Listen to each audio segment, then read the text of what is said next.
Hai, Assalamualaikum dan salam sejahtera. Berjumpa lagi di channel Cikgu Seri. Okey, hari ini satu lagi perkongsian daripada Cikgu untuk subjek pengajian perniagaan semester yang pertama ini. Dan kita pun telah berada di subtopik yang ketiga. Okey, iaitu subtopik NPT dan aktiviti perniagaan. Jadi untuk mengetahui apakah yang akan Cikgu bincangkan berkaitan dengan entiti perniagaan, kita jumpa sebentar lagi.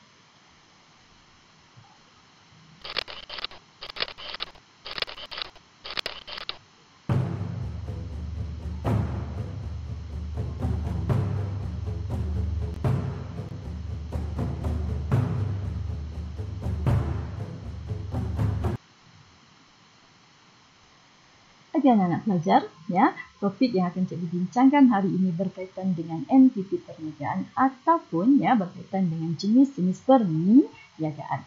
Okey, sebelum itu objektif untuk sesi pembelajaran kita ataupun perkongsian untuk kali ini ialah diharap di akhir sesi nanti para pelajar dapat menjelaskan berkaitan dengan organisasi perniagaan dari aspek pemilikan perniagaan, aktiviti perniagaan, sektor dan tahap perniagaan. Kemudian membincangkan pemilikan organisasi tunggal, perkongsian, koperasi, syarikat serta mengaitkannya dengan undang-undang yang berkaitan. Dan diharapkan juga para pelajar dapat menjelaskan berkaitan dengan langkah-langkah penubuhan setiap entiti perniagaan tersebut. Okey, jadi untuk makluman anak-anak pelajar terdapat 4 entiti perniagaan. Yang pertama dinamakan sebagai milikan tunggal. Yang kedua dinamakan sebagai perkongsian. Ketiga dinamakan sebagai syarikat dan yang terakhir dinamakan sebagai koperasi. Jadi ini adalah 4 jenis perniagaan ataupun 4 entiti perniagaan yang akan anak-anak pelajar pelajari. Dan untuk kali ini apa yang akan Cikgu tekankan ataupun terangkan adalah berkaitan dengan milikan tunggal. Okey. Apa itu milikan tunggal? Milikan tunggal adalah perniagaan yang ditubuhkan, dimiliki, diuruskan dari segi keuangannya dikendalikan oleh seorang individu. Jadi maknanya milikan tunggal adalah entiti perniagaan ataupun perniagaan yang hanya dimiliki, diurus dan ditubuhkan oleh seorang sahaja. Contohnya kedai jahit Ali, kedai runcit Aminah. Itu adalah contoh-contoh perniagaan tunggal. Okey. Terusnya kita lihat apa ciri-ciri perniagaan tunggal. Kalau daripada paparan ini, kita boleh lihat dari aspek milikan, modal, pengurusan, liability, cukai serta agihan untung rugi. Untuk milikan tunggal ini, dia dimiliki oleh seorang peniaga sahaja, oleh satu individu sahaja. Kemudian modal disumbangkan oleh pemilik sendiri sama ada melalui tabungannya ataupun pinjaman daripada ahli keluarga sahaja. Milikan tunggal diurus serta dikawal oleh pemilik sendiri ataupun dibantu dengan ahli keluarga terdekat Manakala dari aspek liability-nya, jenis perniagaan ini ataupun milikan tunggal ini liability-nya adalah tidak terhad. Apa yang dimaksudkan dengan liability adalah tanggungan. Maknanya sekiranya apa-apa berlaku kepada perniagaan si pemilik, mungkin akan melibatkan harta peribadi pemilik tersebut. Cukai yang dikenakan pula adalah cukai pendapatan, bukannya cukai keuntungan. Tetapi cukai pendapatan persendirian. Manakala agihan untung rugi, untung rugi semua ditanggung sendiri oleh pemilik perniagaan. Ini berkaitan dengan ciri-ciri perniagaan milikan tunggal. Okay, sekarang kita lihat pula bagaimanakah milikan tunggal ini ditubuhkan, ya, proses penubuhan, langkah penubuhannya. Okay. Pertama sekali, ya, apabila individu ingin membuka perniagaan ataupun bercadang untuk membuka perniagaan milikan tunggal, ya, ia mestilah didaftarkan dengan pendaftar perniagaan, iaitu di bawah Suruhanjaya Syarikat Malaysia, SSM. Okay, kemudian selepas mendaftarkan, ya, peniaga itu perlu membuat permohonan carian nama dengan menggunakan borang PNA 42. Okay, borang PNA 42 ini untuk milikan tunggal. Okay, kemudian membuat permohonan, ya, untuk mendaftarkan nama perniagaan dengan menggunakan borang A.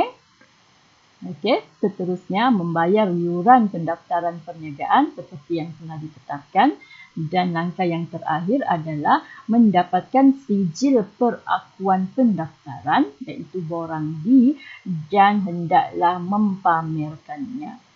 Nah, ini antara langkah, ya, 5 langkah yang terdapat dalam langkah penubuhan milikan tunggal.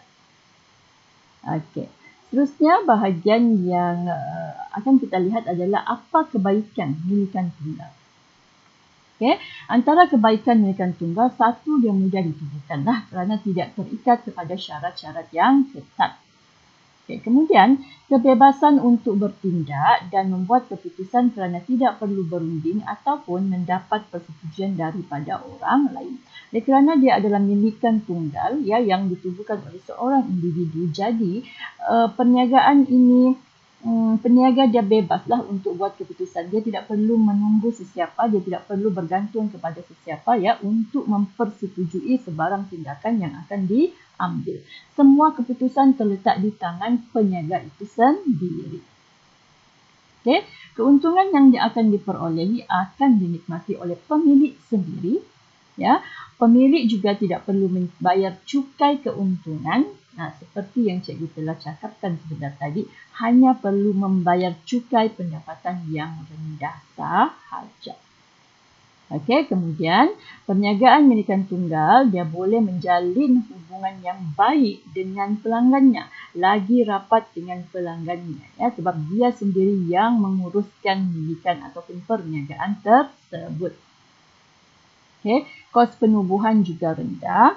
Maksud kos penubuhan yang rendah ini, sebabkan dia milikan tunggal, maka perniagaan biasanya dijalankan secara kecil-kecilan. Jadi kos yang terlibat adalah agak rendah. Okay. Kemudian modal diperolehi daripada simpanan sendiri ataupun daripada ahli keluarga, dan tiada tanggungan liability ni maksudnya sekiranya perniagaan itu tidak melibatkan harta peribadinya lah.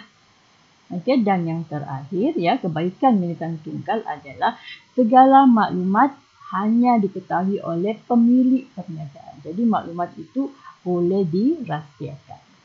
Okey, itu kebaikannya. Tetapi apakah pula kelemahan milikan tunggal? Okay. Kelemahan milikan tunggal, satu, modal yang terakhir. Ya, pemilik perniagaan hanya memperolehi modal daripada tabungan sendiri ataupun daripada pinjaman ahli keluarga, dan mungkin modal ini adalah terhadlah, ya. Okay, kemudian liability yang tidak terhad, ya, melibatkan kemungkinan besar sekiranya berlaku apa-apa masalah kepada perniagaan, dia akan melibatkan harta peribadi pemilik perniagaan. Okay, seterusnya, perniagaan ini juga dikatakan tidak kekal lama. Ya, sekiranya pemilik meninggal dunia, maka perniagaan terpaksa ditutup. Okay, kemudian pemilik mempunyai, ya, kemahiran pengurusan yang terhad. Ya, sebabkan dia sendiri sahaja, mungkin kemahiran yang ada yang dimiliki oleh pemilik itu tidaklah banyak. Okay, kemudian sukar untuk mendapatkan modal ataupun pinjaman daripada bank, ya. Ini mungkin disebabkan oleh keupayaan perniagaan itu sendirilah, ya. Mungkin keuntungan yang diperolehi juga dia tidak banyak. Okay, maka untuk membuat pinjaman daripada institusi keuangan dia agak sukar. Okay, seterusnya risiko ditanggung sendiri oleh pemilik. Okay. Beban pengurusan pun, ya, segala masalah ataupun hal-hal yang berkaitan dengan pengurusan perniagaan akan diurus sendiri, akan ditanggung sendiri oleh pemilik perniagaan. Dan yang terakhir, kerugian juga turut ditanggung oleh pemilik perniagaan. Okey, itu berkaitan dengan entiti perniagaan yang pertama, iaitu milikan tunai. Okey, jadi anak-anak pelajar, cikgu harap video ini bermanfaat kepada anak-anak pelajar, ya, untuk memudahkan anak-anak pelajar mengingati ataupun memahami berkaitan dengan entiti perniagaan yang pertama, iaitu milikan tunggal. Jadi rasanya sampai di sini sahaja perkongsian cikgu, ya, untuk subtopik ini. Cikgu ucapkan terima kasih atas persediaan anak-anak pelajar, ya, yang menonton video ini, dan sekiranya video ini bermanfaat, bolehlah sharekan dengan rakan-rakan yang lain. Ya, teruslah ke channel cikgu untuk melihat perkongsian-perkongsian lain berkaitan dengan subjek pengajian perniagaan. Ya, sampai di sini sahaja. Sekian dan terima kasih. Jumpa lagi. Bye.